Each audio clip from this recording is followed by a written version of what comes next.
So welcome to our Mainstreet Masters series presented by Mainstreet SA.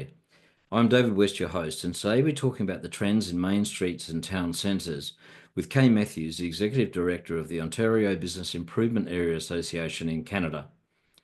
The association supports business improvement area groups and their 100,000 plus businesses across Ontario.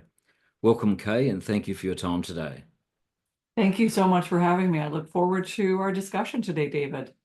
So, Kay, when the association was first formed, what was the key purpose? So the association, strangely enough, the idea of BIAs came out of a community in Toronto called Bloor West Village.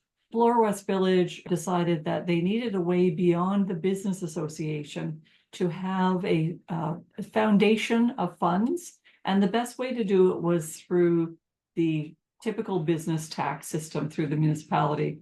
So the interesting thing is when they were first formed, it was a revolutionary idea. It was 1970. And we really needed a way of communicating amongst ourselves. So the Ministry of Municipal Affairs, who actually houses and changes the Municipal Act, are the ones that actually created a committee.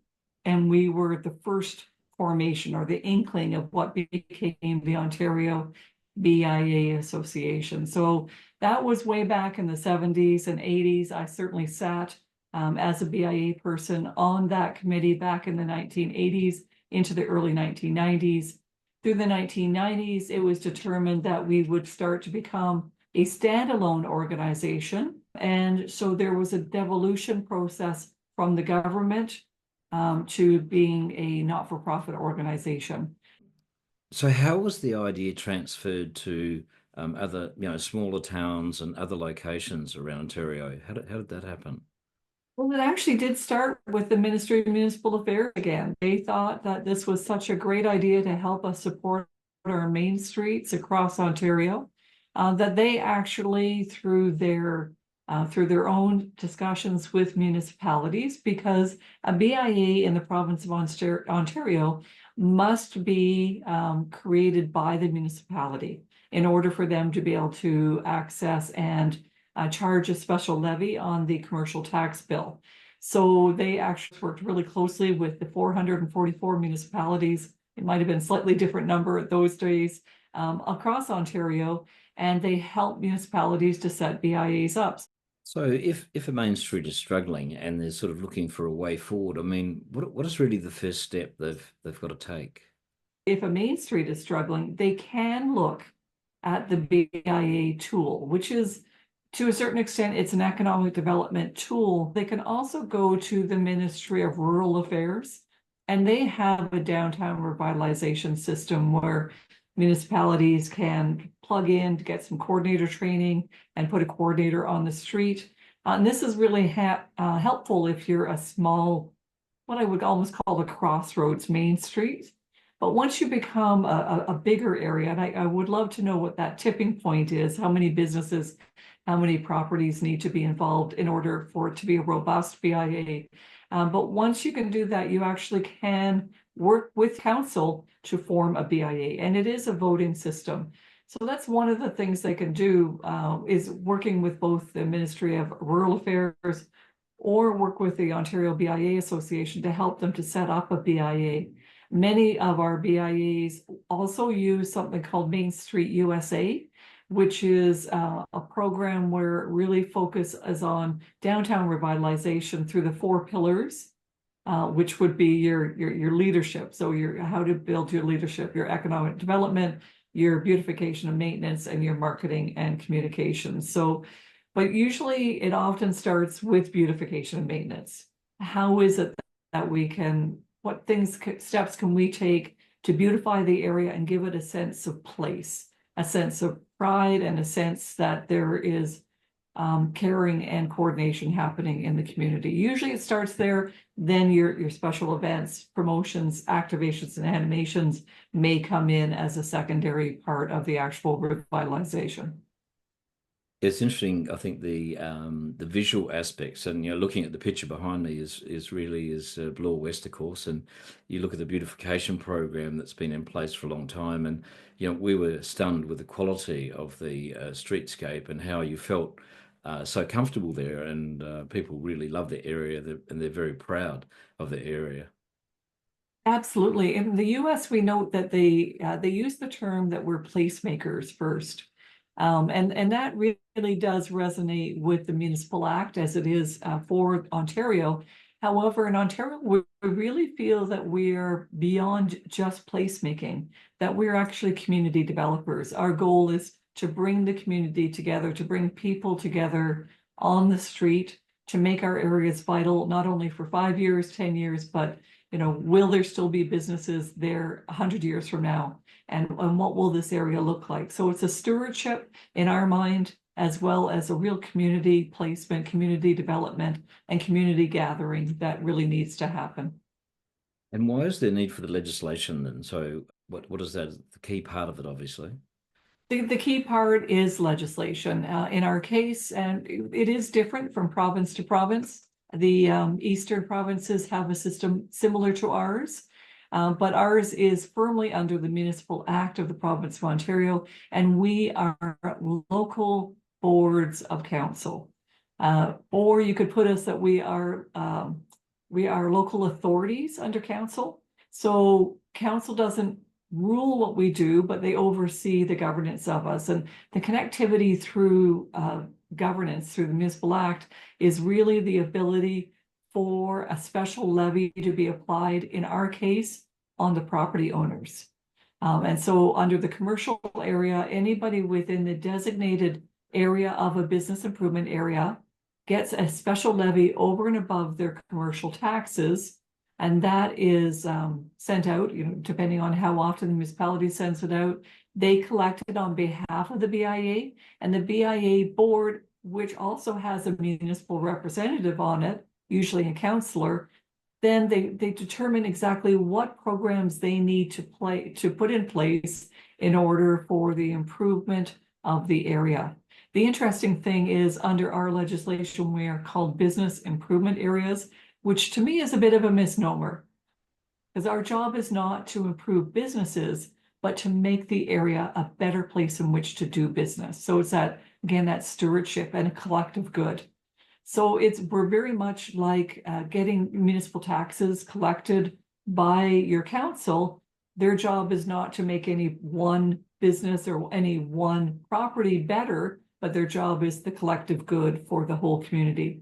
Ours is a microcosm of focused on very specific streets. So having that legal entity under the Municipal Act gives us the ability to get that levy, which gives us foundational funds to do the work. Foundational is the key point on that one.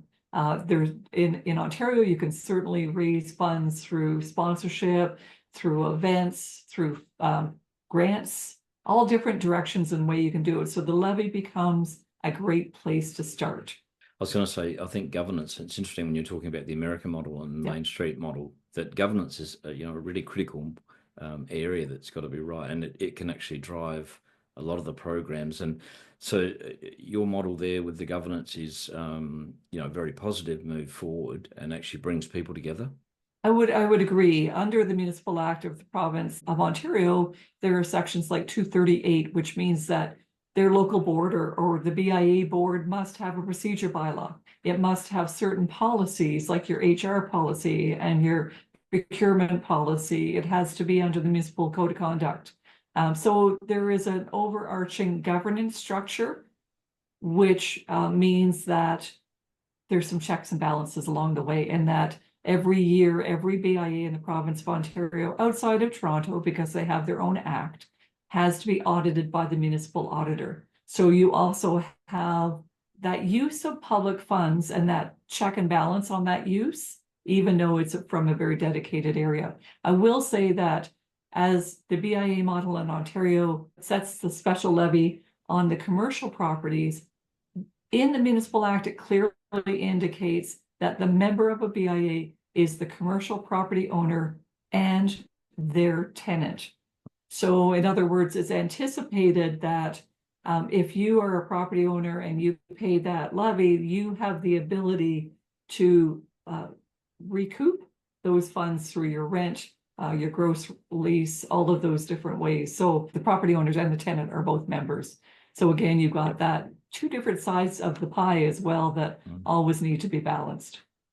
And I was going to say the other benefit would be an increase in professionalism and focus on the main street, so that because councils and municipalities have to look at so many different areas, but what the BIA does is focuses directly on the area that the members are part of. So it's a key part, isn't it?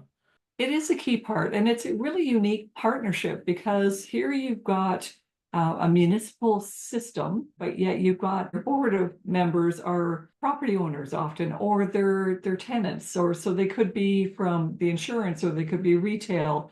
So we've got this really interesting public-private partnership. So you get two perspectives. So from my point of view, I really have to teach the boards how to behave in the municipal world.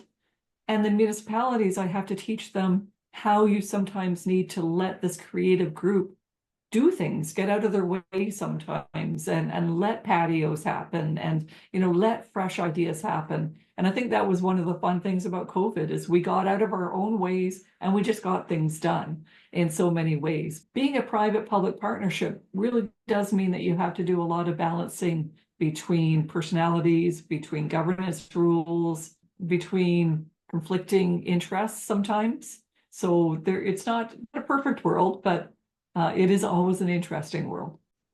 And of course, when things are tough, often the businesses and property owners will say, "Well, don't put any more costs on us. This is just going to be an impost on us. We don't need it." How do you convince the businesses and the property owners to come on side and or support the plan? Well, our system is interesting because basically to form a BIA, there is a very specific series of things that you need to do. And we have to communicate very, very clearly the collective good that we're planning on doing. So creating action plans, showing pictures like that picture of Bloor West Village behind you, compared to a street that has nothing like that on it, nothing that brings life and vitality or that sense of place through the banners and the benches and the flowers and all the other wonderful things that BIAs can do. So it's really hard, especially in today's world where we are very much what's in it for me, to sell somebody something that's what's in it for us. How are we collectively going to do better together? So it really is an interesting thing to communicate in today's world.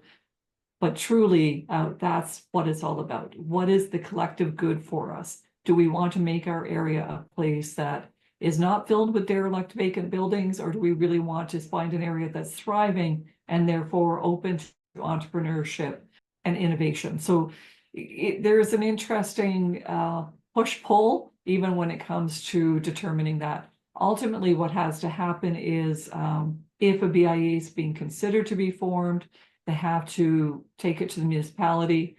The municipality says, okay, yep, we'll proceed with the setup based on the Municipal Act, which is to get a list of all property owners within the designated area that's being considered for a BIA.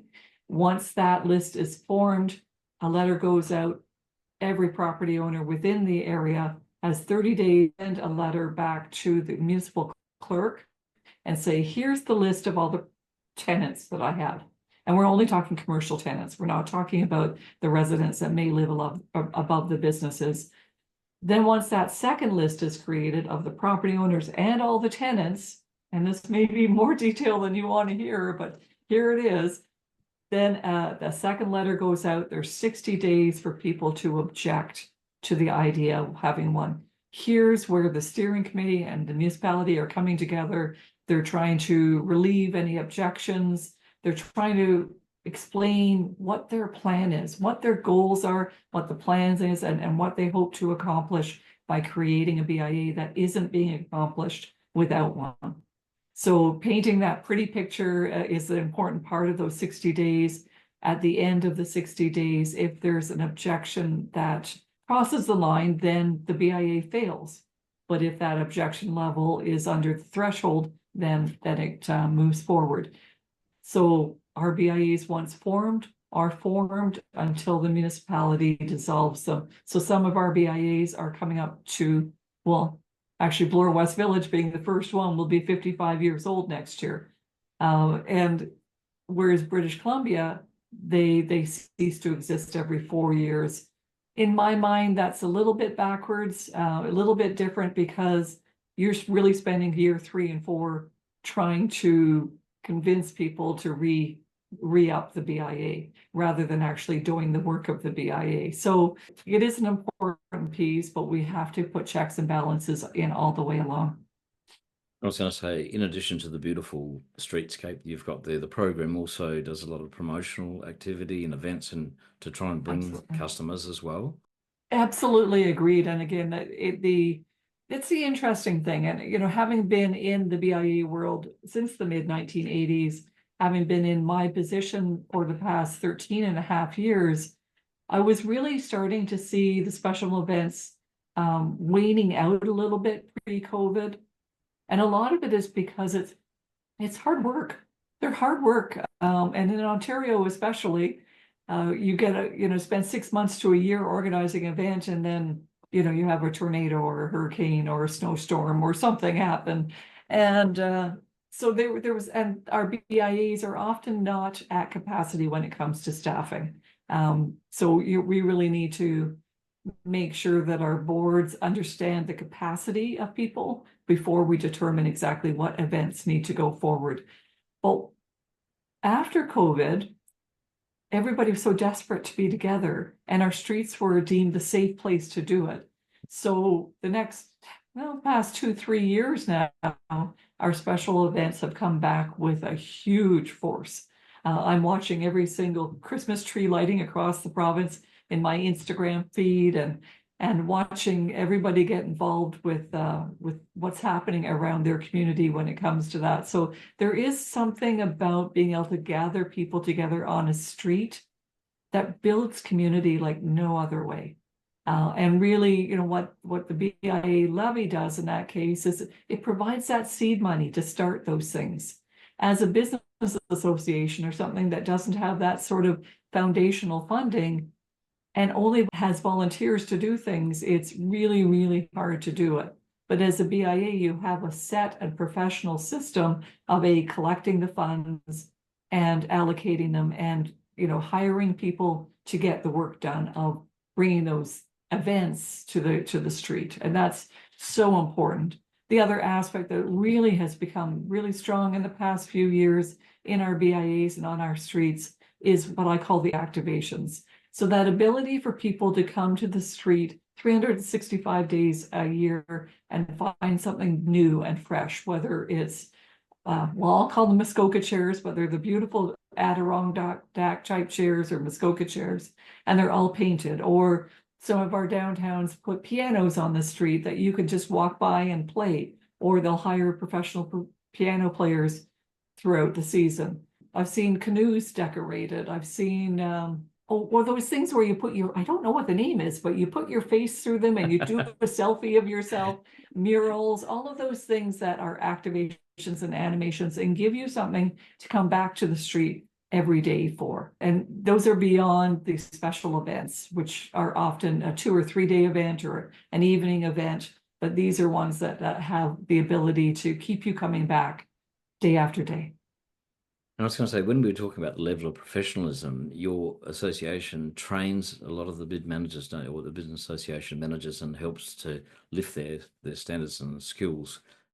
Yeah, absolutely. Well, number one, the whole thinking behind our organization is something we call R&D, rip off and duplicate. So we really want to create an atmosphere where one BIA can share with another BIA. We're not in competition with each other. Each one of our areas is unique and special in its own right. So there's no competition that needs to happen. So one BIA is probably the best teacher of another BIA. And so our network really fosters that through conferences and professional development days. We have weekly calls with our members so that one member can ask a question and all the other BIAs that are on the call can answer.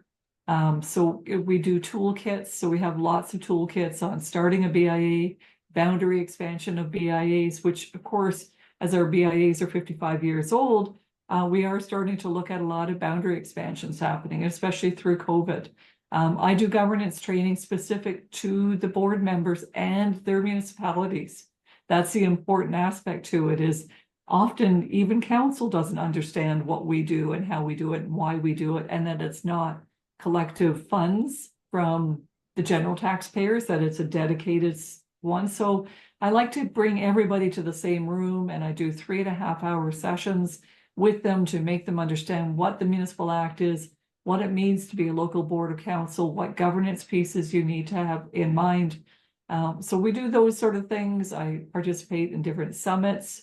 I also work with the Ontario Ministry of Rural Affairs and work on their downtown revitalization coordinator training.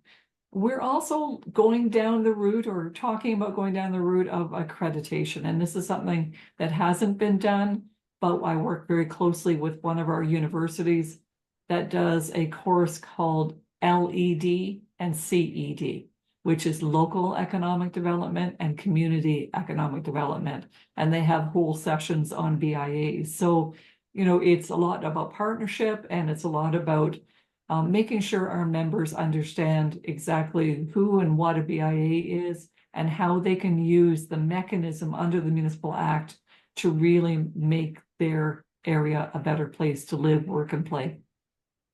And I know, looking at the work that you do, that there's so much measurement that you have. You look at everything. You're making sure that the improvements are documented. Can you tell us some of the key measures that you really look for?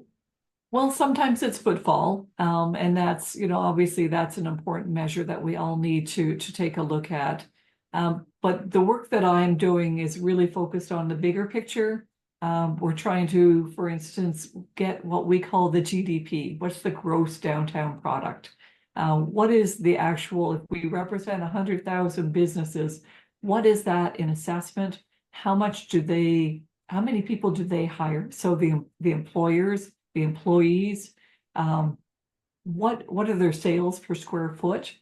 I don't know what it's like there, but we have a lot of these big box corporates here, and I can walk into a 10,000 square foot warehouse type of business and find maybe 1 or 2 staff on, whereas I can go into Main Street and there might be, in a 750 square foot retail space, for instance, there may be 2 or 3 staff on the floor at any given time. So, we're still trying to get to those numbers. And we're trying to get to those numbers so that we can say to government, we really need to be heard. We really need to be understood, and you need to work with us to do things a little bit better in building our communities. So the measurables are really an interesting one all the way along. We measure successes in trying to do everything we do. So a few years ago, we did a return on investment of BIA's project with the Ministry of Municipal Affairs. And that's where we really started to be able to measure some of the actual economic impacts of the work that we do. So we're always working towards that. Well, that's really, really good. And I think, I know through my shopping centre experience that, footfall was really a key one, because that's what the business wanted. We want to see people on the street and making sure they're coming into their shops. So, it's really, really valuable.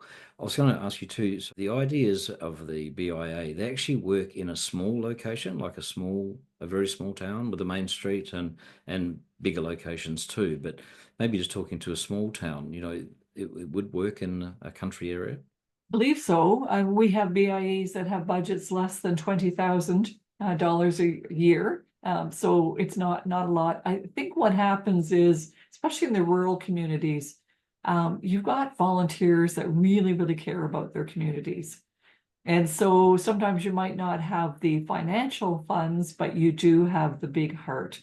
We often talk about our Main Street areas as the heart of our communities, and that represents our heritage, our economy, our arts, revitalization, and our tourism. So the heart is the really important part of what we do. And it's actually sometimes harder in a more urban community, because we're all living lives that are going in 100 different directions at the same time, and it's really harder to get volunteers. But in some of our rural communities, it's actually a little bit easier. So like, some of our BIAs do incredible work with very few people, with just a small board of directors.